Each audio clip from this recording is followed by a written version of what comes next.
जय माता दी मित्रों, देखिए आज हम आए हुए हैं माता रानी के दर्शन करने के लिए टनकपुर उत्तराखंड, जो कि शक्तिपीठों में काउंट होता है। मान्यता है यहाँ पे कि सती मैया की नाभि यहाँ पे गिरी थी, तो यहाँ पे पूर्णागिरि धाम बना। हम बचपन से यहाँ पे आते हैं, जब बार काफ़ी लेट हो गए। आप अगर इस चैनल पे देखोगे तो सबसे जो पहली वीडियो थी वो भी इसी धाम की है। यहाँ पे जब भी हम आते हैं तो ऐसा लगता है कि प्रकृति की गोद में है, माता के श्री चरणों में है।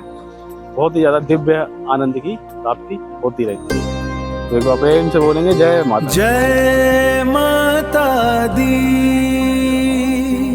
जय माता दी मित्रों, देखिए स्वागत है आपका आज एक बेहद खास यात्रा में, जहाँ पे हम आपको दर्शन कराएंगे माता पूर्णागिरि धाम के। तो माता पूर्णागिरि के दर्शनों के लिए आपको आना पड़ता है उत्तराखंड के चंपावत ज़िले में। और चंपावत ज़िले के टनकपुर शहर में जब आप यहाँ पे आएंगे तो आपको माता रानी के सुंदर दरबार के दिव्य दर्शन निसंदेह प्राप्त होंगे। टनकपुर के पास जो अन्नपूर्णा शिखर है, वहाँ पे माता रानी का दरबार स्थित है। माता के 108 शक्तिपीठों में ये अत्यंत जागृत शक्तिपीठ है। वैसे तो माता रानी भक्तों के दुख और कष्टों को दूर करती हैं, लेकिन यहाँ की वादियों को देखकर जैसे जैसे भक्त पहुँचते हैं, इनको देख के अपने आप ही उनके दुख दूर हो जाते हैं और वह एक दिव्यता का यहाँ पे अनुभव करते हैं। जब माता के दरबार में आप पहुँचेंगे तो यहाँ के सुंदर सुंदर नज़ारे देख के आपका मन प्रसन्न हो जाएगा। मित्रों, टनकपुर तक पहुँचना भी बहुत आसान है। आप रोडवेज की बस का सहारा लीजिए या फिर अपने निजी वाहन के द्वारा आइए या फिर ट्रेन के द्वारा आइए, आसानी से आप टनकपुर तक पहुंच सकते हैं। और टनकपुर से आप माता के दर्शनों के लिए जब निकलते हैं तो यहाँ पे लोकल टैक्सी जो हैं 40 रुपये या 50 रुपये के आसपास लेती हैं और आपको यहाँ भैरव मंदिर तक सीधा पहुँचा देती हैं। भैरव मंदिर तक ही यहाँ पे जाती हैं टैक्सी, और अपने निजी वाहन भी आप यहीं पे धर्मशाला पे खड़ी कर सकते हैं। भैरव मंदिर से पैदल रास्ता स्टार्ट होता है। ऊपर देखिए 3 किलोमीटर मंदिर की यहाँ से पैदल सीढ़ियाँ प्रारंभ हो जाती हैं। सामने जो भैरव मंदिर का गेट आप देख रहे हैं, यहीं से ही पैदल आपको रास्ता मिलता है, जो कि आपको स्वयं तय करना है।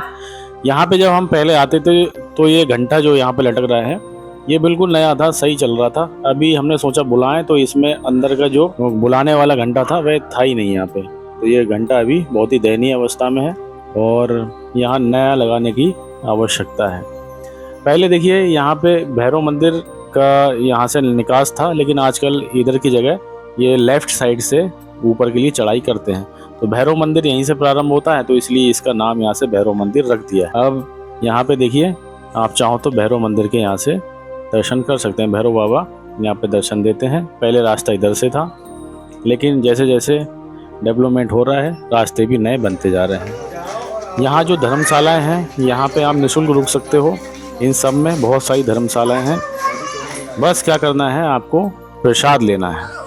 प्रसाद 100 रुपये से स्टार्ट होता है, लेकिन अधिकतर ये कहते हैं कि 250, 500 इस तरह का प्रसाद लीजिए। अभी भीड़ भाड़ थोड़ी नीचे कम लग रही है, क्योंकि सरकारी मेला अभी यहाँ से जा चुका है। 3 महीने तक लगभग सरकारी मेला चलता है, जिसमें सरकार के द्वारा व्यवस्थाएं की जाती हैं।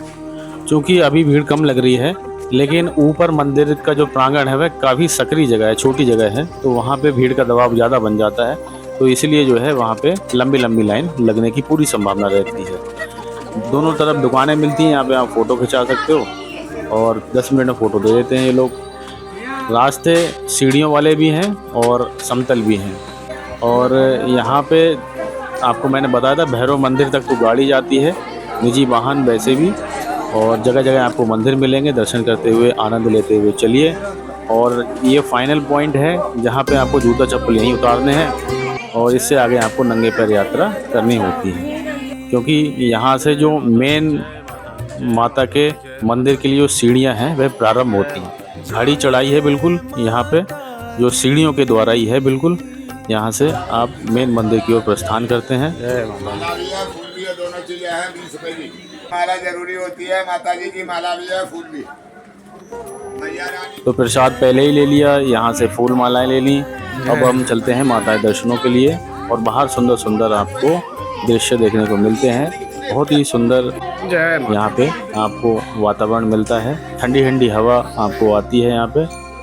अभी तो भयंकर गर्मी चल रही है और पूरी हम पसीने में तर हैं, लेकिन यहाँ पे ऊंचाई इतनी है जो कि समुद्र तल से लगभग 3000 फीट की अभी हम ऊंचाई पे यहाँ पे चल रहे हैं। तो ठंडी ठंडी हवा यहाँ पे आ रही है, तो काफ़ी अच्छा एहसास हो रहा है। जो साइड में जालियाँ लगी हैं काफ़ी ज़्यादा मजबूत हैं, क्योंकि यहाँ पे बहुत ज़्यादा लोड रहता है। धूप छाँव के लिए ऊपर साइड भी लगे हुए हैं। जय माता दी। और यहाँ से आप देखेंगे तो नीचे के सड़क जो हैं काफ़ी ज़्यादा छोटी छोटी नज़र आती हैं। और नेपाल के भी यहाँ से दर्शन होते हैं, नेपाल के कुछ गांव भी यहाँ से दिख जाते हैं। बिल्कुल खड़ी चढ़ाई है, ऊंचे ऊंचे पर्वत हम यहाँ से नज़ारा लेते हुए बाहर का दृश्य देखते हुए चलते हैं। और अभी सरकारी मेला यहाँ का जो है वह समाप्त हो चुका है, तो भक्त आते रहते हैं, लेकिन व्यवस्थाएं जो प्रशासन की होती हैं वह अब हटा ली जाती हैं। तो इसलिए जो है यहाँ पे भक्त अपने अनुसार ही दर्शन करते हैं। एक दो पुलिस वाले ऊपर रहते भी हैं मंदिर में, लेकिन कुछ लोग हठपूर्वक वहाँ पे दर्शनों के लिए बैठ ही जाते हैं। तो इस प्रकार से काफ़ी टाइम लगता रहता है और वहाँ पे भीड़ का दबाव बन जाता है। जय माता दी, जय माता दी।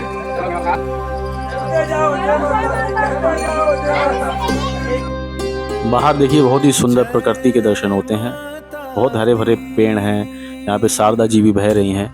शारदा जी बहुत ही दिव्य रूप में यहाँ पे दर्शन देती हैं। जब हम बाहर यहाँ से देखेंगे तो बहुत सुंदर दर्शन प्राप्त होते हैं। और यहाँ जो मंदिर का स्पेस है, जो आने जाने की जगह है, अब तो काफ़ी ज़्यादा हो चुकी है, जो देखिए आप। लेकिन एक समय था कि यहाँ पे बहुत ही खुला रास्ता हुआ करता था, ना ऊपर टिन शेड थी, ना यहाँ पे जो जालियाँ थी, तो उससे काफ़ी ज़्यादा अव्यवस्था रहती थी, गिरने का डर रहता था। लेकिन अब काफ़ी ज़्यादा मजबूती है और सेफ़ हैं यहाँ पर। जो आप बाहर देखते चल रहे हैं प्रकृति के लिए, तो पहले सब खुला हुआ होता था, अब जाली के माध्यम से आप बाहर के दर्शन कर सकते हैं। साथ ही साथ जो लोग दूर दूर से आते हैं दर्शनों के लिए, तो यहाँ पे मनोकामना मांगते हैं। मनोकामना किस प्रकार मांगते हैं? बहुत बहुत दूर से साइकिल से आते हैं, मोटरसाइकिल से आते हैं, पैदल आते हैं। तो इस प्रकार से जब पूरी श्रद्धा लेके आते हैं, तो यहाँ पे कुछ ना कुछ वह अपनी मनोकामना मांगने के लिए आते हैं, जिसके लिए वह यहाँ पे जो पट्टियाँ आप देख रहे हैं लाल वाली, इनमें गांठ लगा के जाते हैं। जब उनकी मनोकामना पूर्ण हो जाती है तो गांठ यहाँ पे नेक्स्ट ट्रिप में वह खोल जाते हैं। मैसेज आया है मोबाइल पे, this is an important message regarding international roaming on your VI number. तो यहाँ पे रोमिंग लग जाती है, नेपाल के ऑपरेटर यहाँ पे कुछ सर्विस दे रहे हैं। अभी मेरे पास जियो का, VI का और एयरटेल का, इन सब का सिम है, लेकिन यहाँ बात नहीं हो पा रही है। तो यहाँ बात हो नहीं पाती है, नेटवर्क का कुछ इशू रहता है। शायद पोस्ट पेड चल जाए, लेकिन मेरे पास अभी पोस्ट पेड सिम नहीं है, तो आपको मैं पूरी बात नहीं बता सकता। जैसे कि मैं आपको बता रहा था, भीड़ का दबाव रहेगा। यहाँ देखिए भीड़ का दबाव यहाँ पे आके लग चुका है। कोई व्यवस्था अभी है नहीं, क्योंकि सरकारी मेला हट चुका है। तो भीड़ यहाँ पे आके, सकरी गली है, तो यहाँ पे आके बिल्कुल धंस चुकी है। और गर्मी की बात की जाए तो टेम्परेचर अच्छा खासा है, लगभग 40 से ऊपर है। अच्छी बात यह है कि साइड में आप फ्रूटी वगैरह, कोल्ड ड्रिंक पी सकते हैं। जय माता दी। तो गर्मी तो बहुत है यहाँ पे, लेकिन ठंडी हवा आ रही है और माता के दर्शन करने हैं, तो ज़्यादा थकावट लग के भी थकावट नहीं लग रही है। देखिए कितनी सुंदर प्रकृति बाहर दर्शन दे रही है, जो माता के स्वरूप में ही आप मान सकते हो, माता का स्वरूप ही है। प्रकृति हमारी माँ है। यहाँ देखिए बिल्कुल घने जंगल हैं, जिसमें शेर, हाथी, सभी प्रकार के जानवर यहाँ पे मिल जाते हैं। भीड़ का दबाव देखिए आप, भीड़ बिल्कुल नहीं बढ़ पा रही है आगे। तब तक बाहर आप दर्शन देखिए। देखिए घंटे लटका रखे, जिनकी मनोकामना पूर्ण हो जाती है, वह अपने जिस प्रकार श्रद्धा है उस प्रकार से यहाँ पे चढ़ा जाते हैं।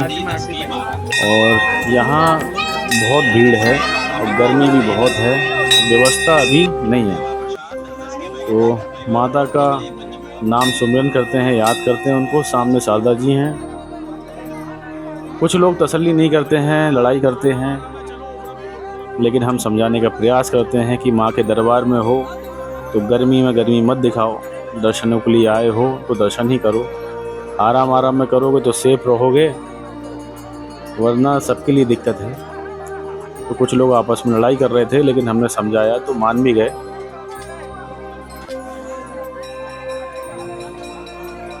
आप स्वयं देखिए किस प्रकार से जो है यहाँ पे कैसी लाइन है ये। ऐसी लाइन में गर्मी में दर्शन करना अपने आप में एक बहुत चुनौती का विषय है, लेकिन हमने दर्शन किए। माता के मुख्य मंदिर में प्रवेश लगभग हम पा चुके हैं। कुछ ही सीढ़ियाँ दूर हैं और माता रानी के हम मंदिर में पहुंच जाएंगे। देखिए सामने माता रानी की जो एक छोटी सी जो मठिया टाइप में एक बना रखी है यहाँ पे, तो यहाँ पे दिव्य दर्शन माता के प्राप्त होते हैं। दर्शन किस रूप में है वह मैं आपको बताता हूँ। दर्शन बिल्कुल प्राकृतिक रूप में है।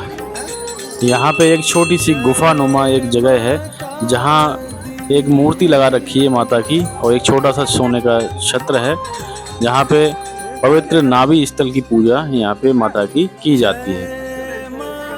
बाहर आप देखिए कुछ इस प्रकार से मंदिर के दर्शन होते हैं। और अभी हम बिल्कुल मेन मंदिर में हैं। सामने देखिए अभी तक सुरक्षा के नाम पे 3 पुलिस वाले यहाँ पे नज़र आ रहे हैं, और दर्शन किस प्रकार से हो रहे हैं वे आप देखिए बिल्कुल आराम आराम में। और यहीं पे आके बिल्कुल लाइन लग चुकी है। देखिए बकरा भी है यहाँ पे साइड में, कोई मन्नत पूर्ण होती है तो दे जाते हैं ऐसे। और जो मेन चढ़ावा होता है प्रसाद का वह परमल होते हैं, और जो आपने देखे होंगे मीठे दाने होते हैं वह यहाँ पे प्रसाद के रूप में माता को अर्पित किए जाते हैं। साथ में एक नारियल भी होता है, तो नारियल साइड में रख दिया जाता है और वही दोबारा से सेल भी होता रहता है यहाँ पे। इस प्रकार से कुछ प्रसाद रहता है।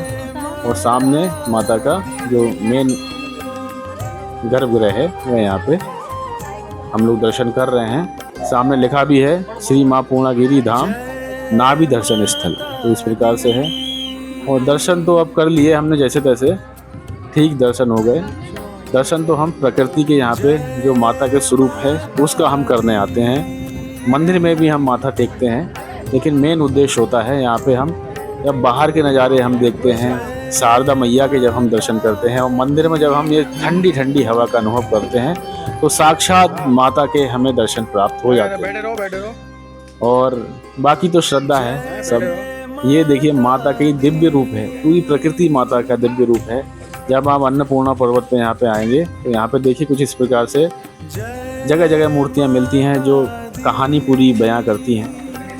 और जिस प्रकार से चढ़ाई होती है कठिनाई की, उतराई जब आप उतरेंगे तो ऐसा लगेगा आपको कोई धक्का लगा के नीचे धकेल रहा है, क्योंकि खड़ी चढ़ाई है। और जब उतरते हैं तो बिल्कुल खड़े ही आपको नीचे को जाना है। तो इस प्रकार से यात्रा अब यहाँ पे भैरव मंदिर तक हम आ गए। क्योंकि भैरव मंदिर का घंटा आपको याद होगा जो आपको मैंने शुरुआत में दिखाया था।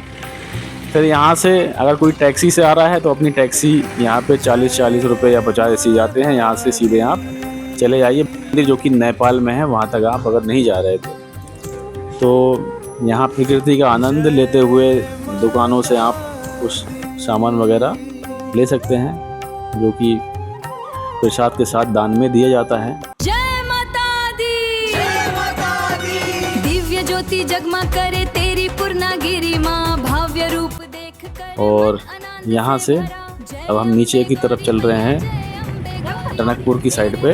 अब टनकपुर पे वहाँ पे हम चलेंगे सिद्ध बाबा नेपाल की तरफ। सिद्ध बाबा मंदिर की अगर बात की जाए तो नेपाल और भारत का जो बॉर्डर है यहाँ पे ये तय करता है सीमा। नेपाल उस साइड पल्ले पार है और इस साइड पे अभी हम चल रहे हैं अपने देश में। और जैसे जैसे आगे बढ़ेंगे तो आप देखेंगे तेरी कृपा से माँ जीवन सफल हो जाए। यहाँ से आगे आप सिर्फ और सिर्फ टुक टुक के सहारे आप जा सकते हो। ये डैम है जहाँ शारदा जी का पानी बिल्कुल यहाँ पर ठसाठस भर जाता है। अभी पानी थोड़ा कम है, लेकिन जब पानी आता है तो बाढ़ की स्थिति यहाँ पे उत्पन्न हो जाती है। तो यहाँ से टुक टुक 70 रुपये में आपको आगे तक छोड़ेगी ₹10 सिंगल या फिर ₹70 में पूरा बुक करके आप आगे पुल तक ले जा सकते हो। फिर पुल के आगे आपको नेपाल की साइड में जाने के लिए नेपाल की बाइक आपको करनी पड़ेगी, जो कि ₹100 आपको देने पड़ेंगे, या ₹100 दीजिए या ₹20 सवारी के हिसाब से दे दीजिए। तो ₹100 की आप बाइक ही ले सकते हो या स्कूटी, जिससे कि आप वहाँ पे नेपाल में जा सकते हो। दर्शन करने के बाद उसी बाइक के सहारे आप यहाँ पे आ सकते हो। तो ये तो अभी तक का यहाँ पे हमने प्रोसीजर समझा है, जैसा कि समझ के हम आ रहे हैं, यहाँ पे लोग बता रहे हैं। और इस प्रकार से देखिए टुक टुक आने और जाने के लिए यहाँ पे खड़ी रहती है, ये जो बैटरी वाली गाड़ी रहती है, बहुत यहाँ पे लाइन से लगी रहती है, जो आपको रोडवेज, बस स्टैंड और आपको रेलवे तक छोड़ सकती है। और अब हम देखिए नेपाल के जो हमारे सिद्ध बाबा का मंदिर है, यहाँ के प्रांगण के दर्शन कर रहे हैं। और ये जो है मेन प्राचीन सिद्ध बाबा का मंदिर है। तो मंदिर क्या, आप पेड़ देखिए यहाँ के, और जो यहाँ की पॉजिटिव वाइब्स जो है ना, यहाँ की जो पर्यावरण में जो शक्ति है उसको आप अनुभव कीजिए। तो ये एक मेडिटेशन यानी योगा का काम करती है। तो मेन चीज़ मैं उसी शक्ति को अनुभव करने के लिए जाता हूँ। जब कहीं भी यात्रा पे जाता हूँ तो मेरा उद्देश्य वहाँ के वातावरण को अनुभव करना होता है। बाकी आप यहाँ पे मनोकामनाएं मांग सकते हैं, सेम प्रोसीजर है। एक चुनरी लीजिए और गांठ लगाइए, जब मनोकामना आपकी पूर्ण होती तो गांठ खोल जाइए नेक्स्ट ट्रिप में। तो ये प्रोसीजर है। यहाँ पे देखिए पीपल का पेड़ बहुत पुराना है, मैं बहुत छोटा था तब भी ऐसा ही दिखता था, आज भी ऐसा ही दिखता है। और कुछ 1-2 नया मंदिर भी बन चुका है। और इस प्रकार से ये मंदिर वर्तमान में आपको देखने में मिल जाता है। तो भयंकर गर्मी में हमने दर्शन करे हैं, एक लाइक तो कर दीजिएगा। पूर्णगिरी की ऊंची छोटी मन में जागी ज्योति, हर दर्शन में आनंद पाया, ममता की है छाया। तेरी कृपा से माँ जीवन सफल हो जाए। जय माता दी, जय माता दी।